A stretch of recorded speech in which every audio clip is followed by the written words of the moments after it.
So, in the wake of the downing of MH17, there was a lot of discussion, debate, claims about who did what to whom. So, a good example we've got here is the Russians talking about how the Ukrainians were lying about a video that was posted online.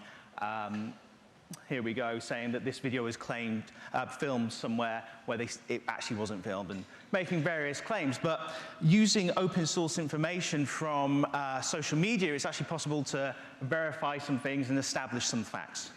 So, there we go. So on Bellingcat, we recently published this report on MH17. It's a 35-page report. It's looking at where the missile launcher was on July 17th and where it was before July 17th. So here we've got a photograph, and this is a photograph that was shared on social media. It originally was claimed to be in the town of Chizny, close to what was suspected to be the launch site. And in this photograph on the right-hand side, you can actually see a BUK missile launcher. And a number of governments, individuals, and organizations have claimed this was the missile launcher used to down MH17. But how do we establish what this is? What we did with Bellingcat is we had a look at this photograph, and we noticed there was this shop in the background. A Russian language speaker, he said that there's only, although the name of the shop's obscured, there's only so many places it could be. So he Googled it and found this wiki where people had been listing all the shops and services on streets in different towns. And there wasn't one of these shops in Chizny, but in the nearby town of Torres. He also found, using the partial address, this court record, which was actually about a fight that occurred in the shop, that gave the full address of the shop. So we were able to find the exact address. It's actually just the top of that building there. But we wanted to establish, was this actually the place? So what we managed to find, using the address in a simple Google search, was a guy who actually spent his time driving around Torres, filming the streets as a hobby. He would film the streets and put it online. But there's this looping video, and if you look on the right-hand side, you'll actually see the hoarding of the market on the right-hand side, and on the left, this building with black and white stripes on the corner. In this video, he's coming from the same road at a different direction, and on the right-hand side is where the photograph was taken. On the left-hand side, you'll just see the market coming up, and just behind it, you'll also see this building with the stripes on. So if we just go back to the photograph, you can see on the right-hand side, you can see the stripy building, and you can also see the shop. So we were able to establish that this was the exact location using a combination of court records, wikis, and crazy people on the internet, basically.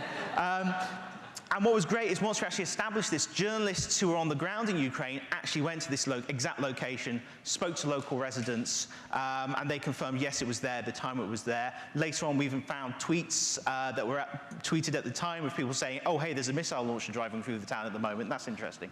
So we were able to establish this position from multiple sources. And there are other videos and photographs from July 17th.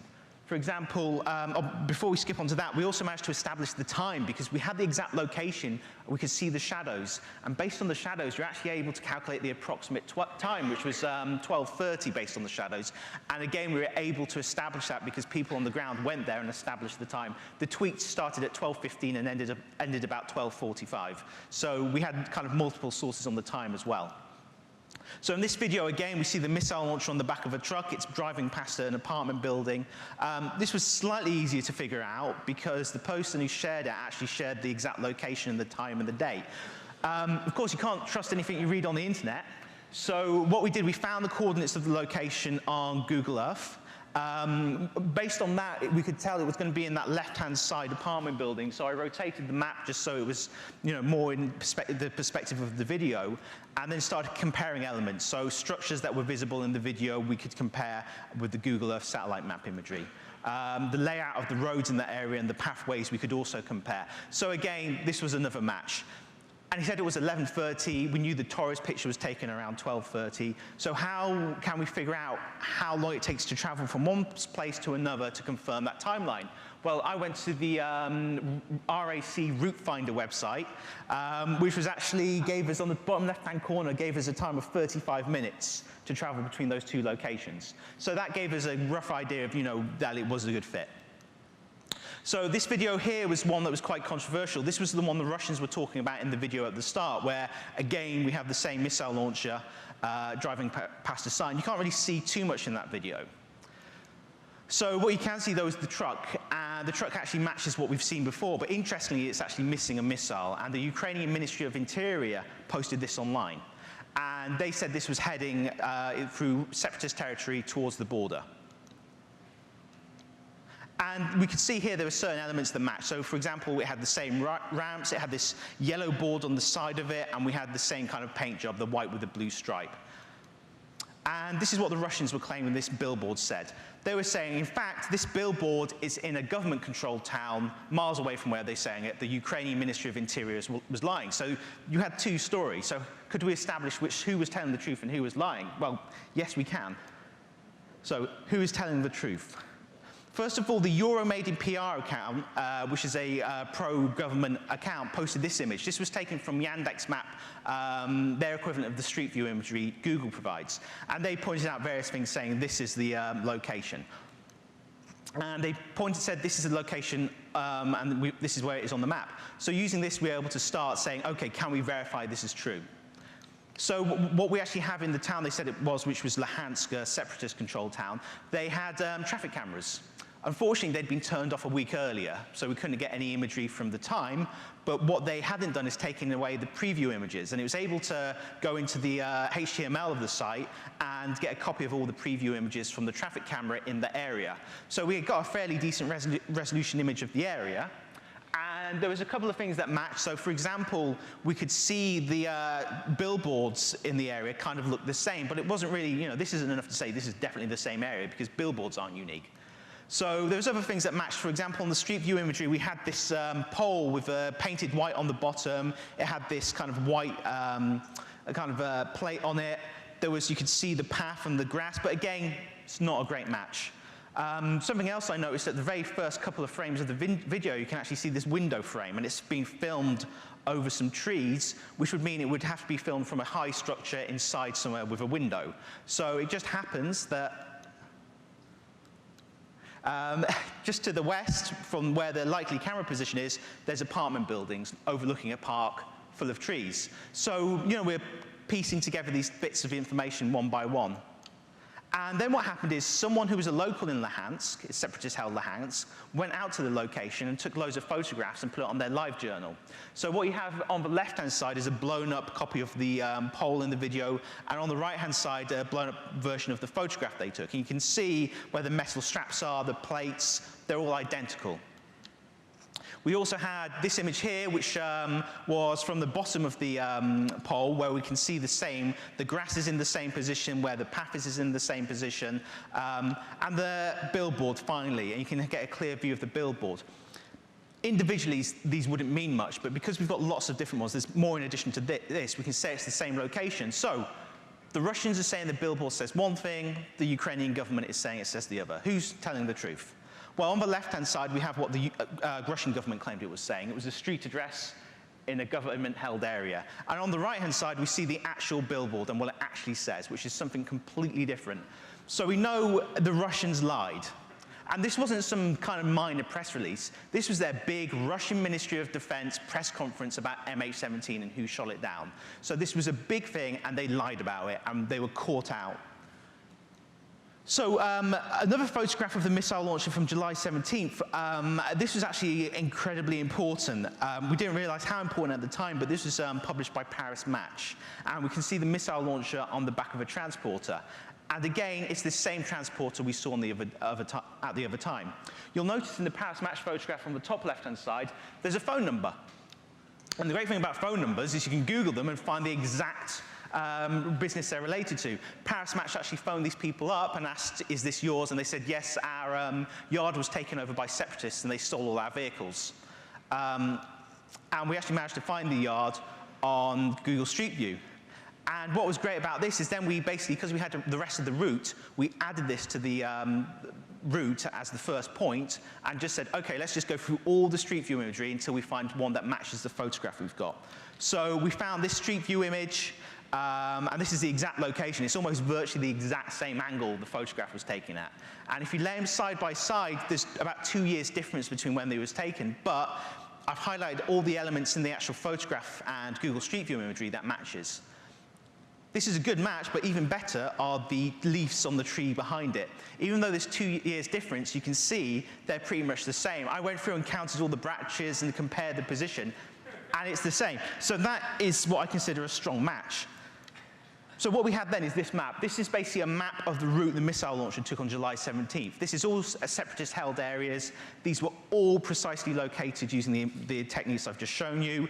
We've got it in Donetsk at 11 o'clock, Zurich at 11:40, Taurus at 12:30, Chizne, which is the likely launch site, and this is where it unloaded from the truck. We've got photographs, videos of it under its own steam, not on the truck, and witnesses says it unloaded on the street. So we can be sure this was in separatist-held territory on the day, throughout the day, from 9 o'clock until very late on in the day.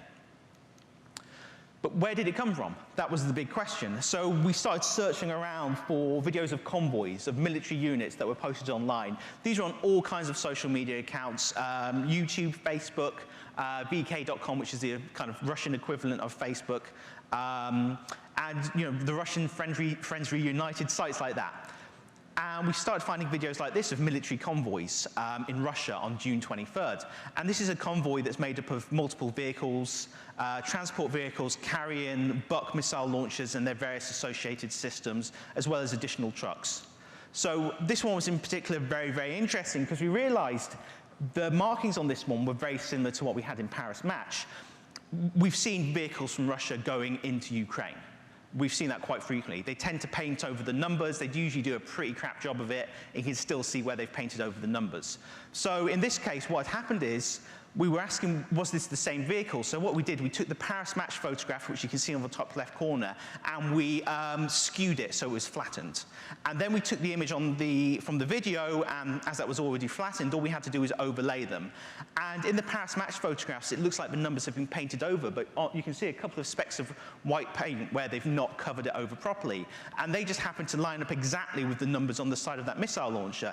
There's also these other markings. You can't really see them too clearly because of the quality of the image, but they're actually transport markings used in Russia for loading vehicles. So one of them shows the center of gravity, another one says H equals 2200, which is the height for transport, and also this white splodge of paint, which was completely random as far as we could tell, yet the vehicles shared the same splodge of paint.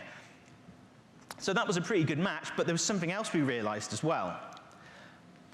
Here's an example. This is the same missile launcher. We know it's the same missile launcher even before we started. And we wanted to have a look at the rubber skirt. If you look above the track, there's this rubber skirt.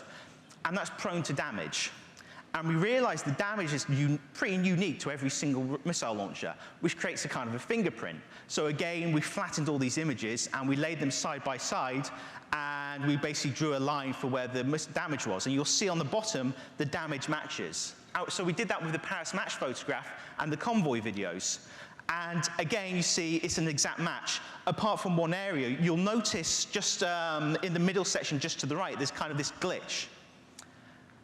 And that was either going to be for two reasons. One, it wasn't the same vehicle, or two, because we had flattened the Paris Match photograph, any significant kind of three-dimensional damage wouldn't be correctly adjusted for. So if there was a large amount of damage that stuck out either a very long way or very much inwards in that exact same position, then it was another clue that it was the same vehicle. And you can see in this photograph, on the right-hand side, you can see where the rubber skirt has just kind of come out completely. It's been heavily damaged and torn. And we did this comparison, and we realized that the damage wasn't in exactly the same area. And we looked at lots and lots of different images of these missile launchers. We compared all different, the fingerprints of each one, looking for the damage. That level of damage to the rubber skirt, where it's been torn that much, it projects out like that, we found, I think, maybe one or two examples, one of which was the Paris Match BUK. So we established that the Russians had provided the missile launcher linked to the downing of MH17. But where did it come from? Could we find out even more information? Well, yes, we could. Fortunately, we managed to see the number plates on some of these vehicles, and the 50 on the end of the number plate relates to a specific region. It's the military region it's from, and there's only one unit that has BUK missile launchers in that area. And the picture on the right-hand side is from a soldier's social media account where he'd been posting pictures from inside the base, and you'll see the two numbers plates match. So we know that vehicle is from that base, and we found lots of photographs of this. You know, guys like this taking photographs on their cameras, posting them on social media. We were able to confirm he was definitely from the base because he had this photograph of him on the parade ground. If you look at the missiles on the background, the paint on the ground, you can actually see it in the satellite map imagery, and all the other elements in the picture lines up perfectly. We didn't find one account like this. We found about 50 accounts like this. So here's another example. One of the guys on their social media account posted a picture of the convoy itself on June 25th. And we can match the number plates between number plates from the videos we've got of the convoy. We can match the markings on the side of the missile launchers as well. And what we did, we had 18 videos of this convoy, and we went through every video. And on the top, here's two examples where on the top we have the stills from the video, and on the bottom we have the Google Street View imagery of the same location. And we did this for all 18 videos, so we know the exact position they were filmed. We know which way the convoy was going. So that meant we could map out the entire convoy and the route it took. So it started all the way up in the northwestern Kursk, traveled down this road, and ended up all the way in the bottom in this town called Milarovo, which is right on the Ukrainian border, just across from Luhansk, which we showed before was controlled by the the Ukrainian separatists. And finally, just to confirm it, the soldiers who were on VK.com posted all their certificates of promotion, and this says this soldier was promoted during a training exercise starting on June 22nd, the convoy was on June 23rd, finishing on July 25th, and they were part of this training exercise that went to the border. We also had, in addition to this, these are the people who helped me with this, and the thing is, these people aren't professional researchers. These are people who just volunteered their time. The total cost of this research was zero and their time. There was no money involved in this, just free software, free information. In addition to, we found a lot more like this. For example, a good example is the mothers of the soldiers on internet forums complaining about their sons being out of contact whilst they're on this military exercise near the Ukrainian border. So it shows you that, you can find a vast amount of information on, open source, social media. People post all kinds of stuff, and it may be soldiers, it might be the family of corrupt individuals talking about their latest purchases, all kind of information. But I believe there's a massive value analyzing this material, and it's something that can be done very cheaply just with people's time. So thank you.